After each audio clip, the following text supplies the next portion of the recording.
Members of Parliament debate a motion calling for a diplomatic boycott of the Beijing Winter Olympics. It was led by MP Tim Loughton, who was sanctioned by China for speaking out about its human rights abuses. He says the sanctions have only made him speak louder. Here's NTD's Werrell with the story. MPs debated a motion on Thursday that calls for a diplomatic boycott of the Beijing Olympics.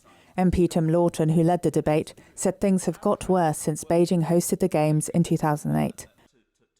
It was all a sham, and we all know how human rights in China have gone from bad to worse. A diplomatic boycott means the athletes would be free to take part, but delegates from the UK, including government officials and royalty, wouldn't attend. Former Conservative leader Sir Ian Duncan-Smith backed the motion.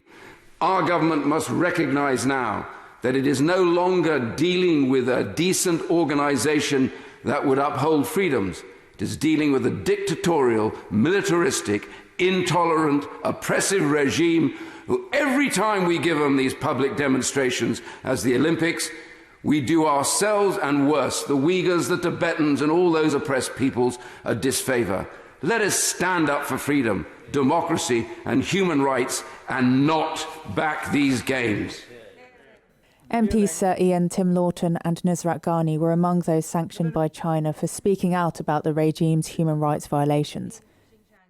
Mr Deputy Speaker, as you know, I'm one of the MPs sanctioned by the Chinese Communist Party, not for committing gross human rights abuses or for being a terrorist or a warlord, unless my colleagues have something they wish to share about themselves, if they've been sanctioned too, but for rising to speak up against genocide.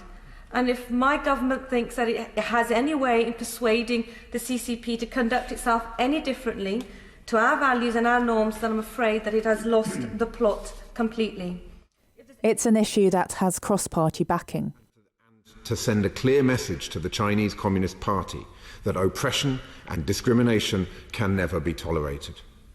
Today, Labour is calling for a political and diplomatic boycott of the Beijing Games, as set out in a letter from my honourable friends, the Shadow Foreign Secretary and Shadow Culture Secretary, to their opposite numbers on the 7th of July. The Minister Nigel Adams said a decision hasn't yet been made whether UK ministers will travel to the Beijing Olympics. He said the UK's approach to China remains clear-eyed and rooted in our values. The motion passed unopposed. Jane Werrell, NTD News, London.